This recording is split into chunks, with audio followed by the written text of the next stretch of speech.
नमस्कार मित्रों, आपके अपने YouTube चैनल हिंदी साहित्य प्रसार के बैनर तले मैं उमेश कुमार आपका हार्दिक अभिनंदन करता हूं, स्वागत करता हूं। जैसा कि पिछले वीडियो में हमने पाठ्यक्रम संबंधी चर्चा की थी, आज अपन पाठ्यक्रमानुसार कक्षा 10 का जो प्रथम पाठ है सूरदास, कवि सूरदास, उसके बारे में अध्ययन अध्यापन करने का प्रयास करेंगे, जानने का प्रयास करेंगे। इससे पहले अपन जो है हिंदी साहित्य के इतिहास को मोटे मोटे तौर पर जानने का प्रयास करते हैं, प्रमुखता से जानने का प्रयास करते हैं, क्योंकि आने वाली कक्षाओं में आपको हिंदी साहित्य में इन चीज़ों को विस्तार से जानने को, समझने को मौका मिलेगा। तो इन चीज़ों को अपन जानने का प्रयास करते हैं, क्योंकि जो भी पाठ आएगा उसमें आपको साहित्य काल विभाजन से संबंधित नामकरण वगैरह आएंगे, तो बार बार कंफ्यूज नहीं होना पड़े, इसलिए थोड़ा सा जानने का प्रयास करते हैं। हिंदी साहित्य के इतिहास को इतिहासकारों ने, वैसे तो विद्वानों के अलग अलग मत हैं, लेकिन प्रमुख 4 भागों में इसको बांटा गया है। साहित्य का अध्ययन जो है बहुत विस्तृत होता है, गहन होता है, लेकिन फिर भी इसको जो है आदिकाल, जिसका नाम दूसरा वीर गाथा काल, आदिकाल का नाम वीर गाथा काल भी, आदिकाल को वीर गाथा काल भी कहा जाता है। फिर आता है भक्ति काल, भक्ति काल या मध्यकाल, जिसको भक्ति काल कहा जाता है। उसके बाद में आता है रीतिकाल, जिसको श्रृंगार काल भी कहा जाता है। और चौथा आता है आधुनिक काल,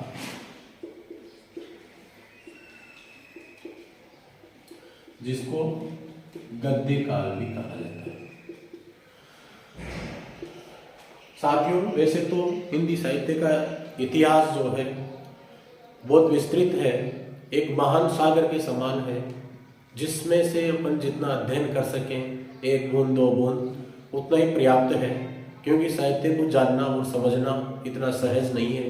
लेकिन फिर भी विभिन्न विद्वानों के मतानुसार मोटे तौर पर अपन इसको 4 भागों में बांटते हैं। आदिकाल, आदिकाल का दूसरा नाम वीरगाथा काल है। आदिकाल का मतलब जब हिंदी भाषा अपने निर्माण के समय थी। सभी, जैसा कि आप जानते हो, सभी भारतीय भाषाओं की जननी संस्कृत को कहा जाता है। संस्कृत से पाली भाषा का निर्माण हुआ, पाली से प्राकृत, प्राकृत से फिर अपभ्रंश, और अपभ्रंश से अब हिंदी की ओर अपन बढ़ रहे थे।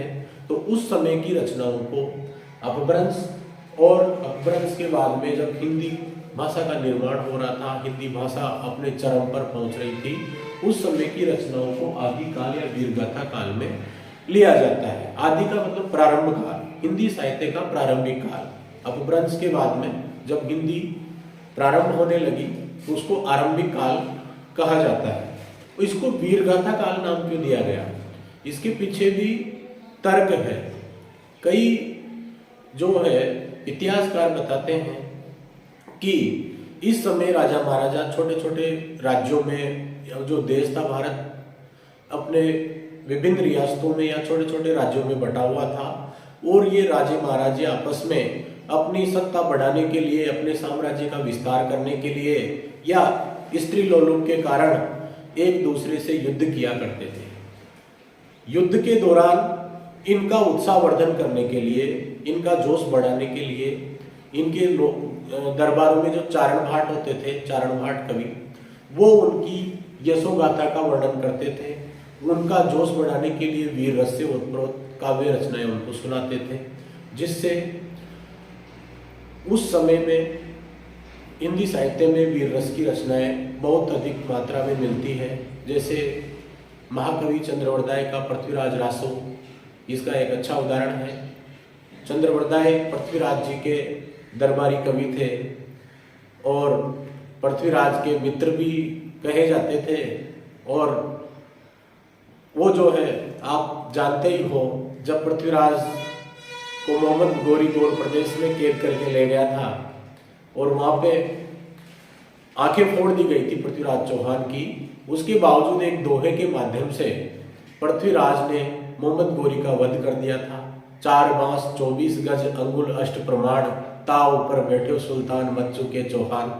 तो ये साहित्य का जो है प्रारंभिक युग था और इसमें राजा महाराजाओं का यशोगान करने वाले दरबारी कवि वीर रस से ओतप्रोत और जोशीली कविताएं लिखा करते थे, इसलिए इस काल को वीरगाथा काल कहा जाता है। आगे की कक्षाओं में जब आप अध्ययन अध्यापन का मौका मिलेगा तो बहुत अच्छे से जानोगे, विस्तार से जानने का प्रयास करोगे। तो उसके बाद में आता है मध्यकाल। मध्यकाल को भक्ति काल भी कहा जाता है। भक्ति काल को हिंदी साहित्य का स्वर्ण युग कहा जाता है। हिंदी साहित्य का स्वर्ण युग कहा जाता है। हिंदी साहित्य का स्वर्ण युग भक्ति काल को क्यों कहा जाता है? क्योंकि इस समय जो है लोगों की राजा महाराजाओं से आस्था विश्वास उठने लगा, तो कवियों ने जो है अपनी रचनाओं को ईश्वर के विमुख कर दिया। ईश्वर के प्रति अवतारवाद को लेकर के या फिर ईश्वर के जो वर्णन है, ईश्वर का जो यशोगान है, उसको अपने साहित्य में शामिल किया और लोगों को जो है भक्ति धारा से प्रभावित किया, अपनी भक्ति रस से ओतप्रोत किया। इसलिए इस काल को भक्ति काल के नाम से जाना जाता है। उसके बाद में आता है रीतिकाल। रीतिकाल में वापस दरबारी काव्य को जो है मान सम्मान मिलने लगा। अब कवि जो है पैसे के लिए, धनार्जन के लिए या यश पाने के लिए काव्य रचनाएं करने लगे। ये लोग राजा महाराजाओं के आश्रयदाताओं के दरबार में रहते थे और उनकी राजसी वैभव ठाट बाट एवं उनका मनोरंजन करने के लिए उनका यशोगान करते थे, उनके मनोरंजन से संबंधित काव्य रचनाएं करते थे। तो इसमें जो है श्रृंगारिकता का प्रयोग हुआ, श्रृंगार रस का प्रयोग हुआ, इसलिए इसे रीतिकाल या श्रृंगार काल कहा जाता है। उसके बाद में जब 1850 से आज तक का समय जो है आधुनिक काल कहलाता है। इस आधुनिक काल को गद्य काल भी कहा जाता है, क्योंकि अब काव्य रचनाएं केवल पद्य भाषा में नहीं होकर के, कविता में नहीं होकर के साहित्य रचना साहित्य के रूप में, गद्य के रूप में होने लगी। निबंध, कहानी, नाटक, उपन्यास आदि निकल के आने लगे। इसलिए इसको आधुनिक काल को गद्य काल नाम से भी जाना जाता है। आधुनिक काल को भी कई भागों में बांटा गया है। भारतेंदु काल, द्विवेदी युग, छायावाद, छायावादोत्तर, प्रेमचंद। लेकिन ये सब चीजें आपको आगे की कक्षाओं में जानने को मिलेगी, समझने को मिलेगी। अपन जो है अब चर्चा करते हैं भक्ति काल के बारे में। भक्ति काल क्या है? इसे साहित्य का स्वर्ण युग कहते हैं।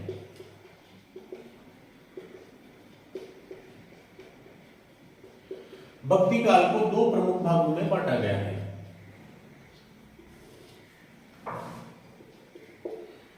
एक तो निर्गुण काव्यधारा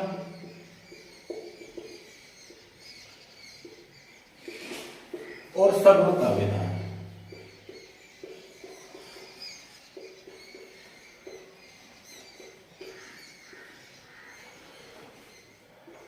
निर्गुण के बारे में आप जानते हो। निर्गुण का अर्थ होता है गुणों से रहित, अर्थात निर्गुण काव्य धारा या निर्गुण भक्ति को मानने वालों का विचार है कि इस पृथ्वी पर या इस संपूर्ण ब्रह्मांड में कोई ऐसी शक्ति है जिसके संचालन में ये सब जो भी हो रहा है, जो भी घटित हो रहा है, भूत भविष्य वर्तमान, ये किसी एक महाशक्ति के कारण हो रहा है। कहने का अर्थ है कि ईश्वर, परमात्मा, पैगंबर, जो भी आप कहो, वो है। ईश्वर तो है लेकिन उसका कोई रूप और आकार नहीं है। ईश्वर जो है निराकार है। ईश्वर निराकार है और वो इस सृष्टि के, इस पृथ्वी के हर कण में, हर लोगों में मौजूद है। उसका कोई रूप और आकार नहीं है। ऐसा निर्गुण काव्यधारा के लोगों का मानना है। निर्गुण काव्यधारा भी जो है 2 भागों में बटी हुई है। इसके भी दो भाग हैं, संत काव्यधारा और सूफी काव्यधारा। संत काव्यधारा में साधु संत, जैसे महान नाम कबीर का लिया जाता है, कबीरदास के बारे में आप सब जानते हो। सूफी काव्यधारा में मलिक मोहम्मद जायसी प्रसिद्ध कवि हैं। संत काव्यधारा के लोग जो है, जैसे कबीरदास जी थे, कबीरदास जो है कवि होने के साथ साथ में एक समाज सुधारक भी थे। जहाँ पे भी उनको बुराई दिखती थी, जिस समाज में भी जो भी अंधविश्वास या धर्म के नाम पर पाखंड किए जाते थे, उनका उन्होंने विरोध किया। उसके अलावा उन्होंने जो है निराकार निर्गुण ब्रह्म के बारे में जो है लोगों को समझाने का प्रयास किया कि ईश्वर का कोई अवतार नहीं होता, कोई रूप नहीं होता। कई प्रकार के दोहे आपको पढ़ने को मिलेंगे। पाहन पूजे हरि मिले तो मैं पूजूं पाहर, ताते ये चाकी भले फीस खाए संसार। कबीरदास एक बहुत अपने आप में बहुत बड़ा नाम है, जिन्होंने मतलब किसी समाज को नहीं छोड़ा। काकर पाथर लई के मस्जिद लई चुनाई, ताचड़ी मुल्ला बाक दे क्या बहिरा हुआ खुदाए। जहाँ पे भी इनको बुराई दिखी, चलती चाकी देख के दिया कबीरा रोए, दुई पाटन के बीच में साबित बचा न कोई। जहाँ पे भी दिखा ये संसार जो है नासवान है, नश्वर है, एक न एक दिन सभी का अंत होना है। तो उन्होंने जो है पाखंडवाद को दूर करने का प्रयास किया, अंधविश्वास को लोगों से अंधविश्वास को निकालने का प्रयास किया। तो कबीर अपने आप में एक संस्था थे, उनका जितना अध्ययन करें उतना कम है। तो संत काव्यधारा में संतों ने जो है समाज सुधार का बीड़ा उठाया, लोगों को अंधविश्वास से, पाखंडवाद से, दिखावे की भक्ति से बाहर निकालने का प्रयास किया और निर्गुण निराकार ब्रह्म की सेवा करने का सौभाग्य या अवसर दिया। निर्गुण ब्रह्म को जानने का प्रयास किया कि सहज योग साधना के द्वारा अपन ईश्वर को प्राप्त कर सकते हैं।